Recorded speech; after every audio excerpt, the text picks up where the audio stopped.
So I came up with the idea for the Odyssey because we wanted a stage instrument that had no patch chords, and because patch chords were really hard to use on stage. And so I came up with the layout for the panel. I actually remember drawing it on a piece of paper, and it came out. The only things we really changed later were things like the pitch bending touch pads and things of that sort. But we used a lot of the same circuitry that we had developed for the ARP 2600 and the ARP 2500. I think the key to it really was the first synthesizer that was designed purely for the stage, as opposed to some combination of educational purposes and performance purposes. So we really designed it for the performing musician. So it was easy to learn, it was easy to set up, and you could make a lot of sounds with it very quickly without having to make a lot of changes to the controls. Sure. Well, we had it was probably our most successful instrument. So we had people like Jimmy Page from Led Zeppelin was one of the early users, Steely Dan, Herbie Hancock, who I know has done a lot of work with the KORG. There were hundreds, and we used to use a lot of the bands who were using the Odyssey in our advertising, and I used to listen on my way to driving to work in the morning. I used to listen to the Odyssey coming over the radio almost every day. So it was a very popular instrument and very important in its day. So, you know, when ARP was first started in 1970, almost all synthesizers were being sold to universities for avant-garde composers to use. And, you know, a few big-name rock bands like the Who and the Beatles bought ARP 2500 synthesizers. And that's where we got the idea that if we could just make these smaller and less expensive and more portable, that we could actually sell these through retail music stores. And the Odyssey was really the culmination of that, taking the 2500, making it smaller into the 2600, and then to the Odyssey, to the point where we said, you know, let's kind of forget about the educational part of this and let's go just for the performing musician.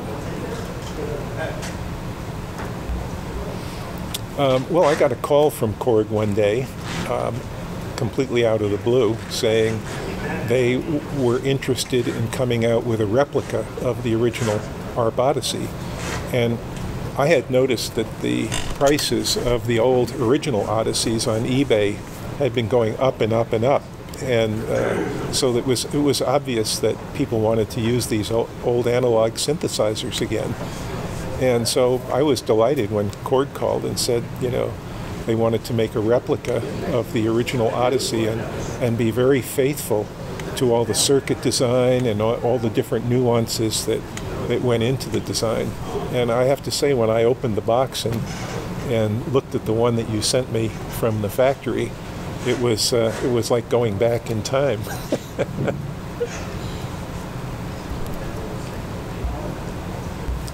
Well, I had a number of discussions with the product manager and the product management team because there were at least 3 different versions of the Odyssey that came out in the first couple of years, and there were subtle differences, and you know, they wanted my advice as to what to do. For example, the very first Odyssey had a knob instead of these pitch bending things. This was my idea, these 3 touch pads.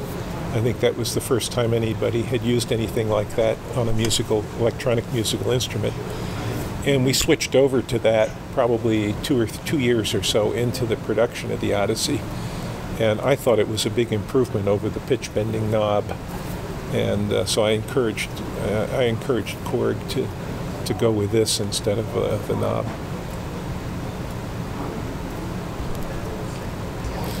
Well, you know, the big deal with any synthesizer is the filters. And so we were talking about different versions of filters that were used in the ARP Odyssey, and KORG did an amazing thing of saying, well, let's put all three of them in. And so I thought that was a terrific idea. I'm sure it added a little bit of cost to the design, but there are people out there who loved the original ladder filter, and then there are people who liked the two-pole filter that came out a few years later because it had a different kind of sound, a somewhat brighter sound, and some people liked the kind of fatter sound from the original four-pole filter. And it's funny, I mean, you'd think that you could combine that somehow, but it doesn't. They have very distinct sounds, and so this switch that KORG added to allow you to pick which filter you want, I think it's a great improvement over the original.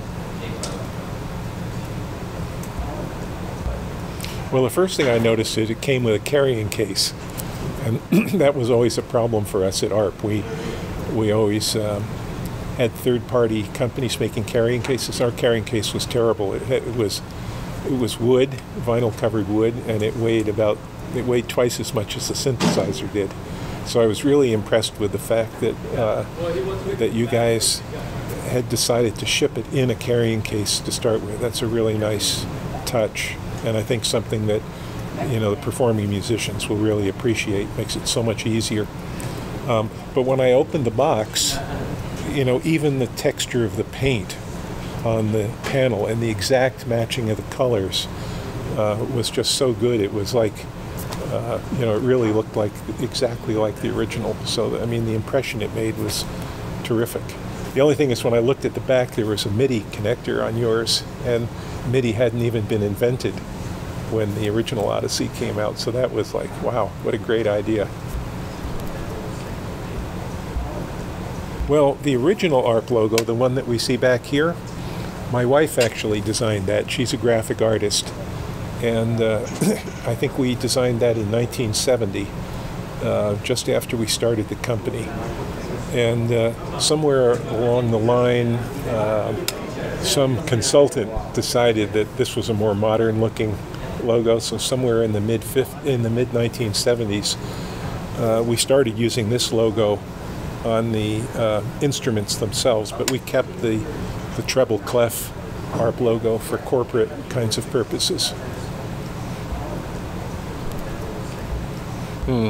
Well, I'm actually surprised that that the younger musicians have discovered the original analog synthesizers, because just at the time we were selling ARP back in, I guess it was 1979, everything was going digital, and it looked like analog synthesizers were just going to disappear. But just like the sort of the classic Fender and Gibson guitars from the early days, there was a certain sound that was not exactly the same as what you could make with the digital synthesizers. So I think it's interesting that that original sound that we created back at the beginning with the original Odyssey, that people found it on their own, because ARP has been out of business since 1980 or thereabouts. And so it's just, these old synthesizers were just moving around on eBay and being bought and sold through music stores. And just like people like vinyl records still, so people just found that in some way or another the original sound was better than what you can get with these much more modern digital instruments. Well, it's not a polyphonic instrument. It never was. So it's a melodic instrument, and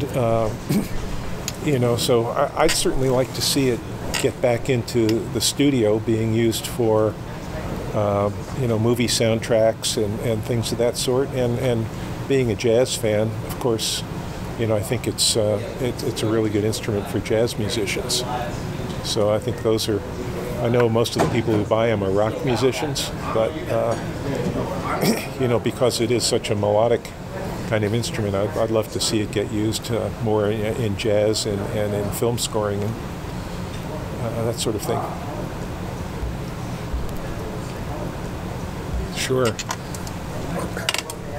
So, back in 1970, when I helped start the ARP company with Al Perlman, there was really no such thing as a stage synthesizer, and it was great during the 70s to see this dream that we had, that we could actually change the sound of music as you heard it on your radio when you went to work in the morning. And here we are 40 years later, and these original classic instruments like the Odyssey are still being used, and that really, to me as an inventor, feels great to see these things that we worked on back then, that at one time was just a pencil sketch on my piece of paper, not only still being used, but actually growing in popularity again. It makes me feel like Stradivarius.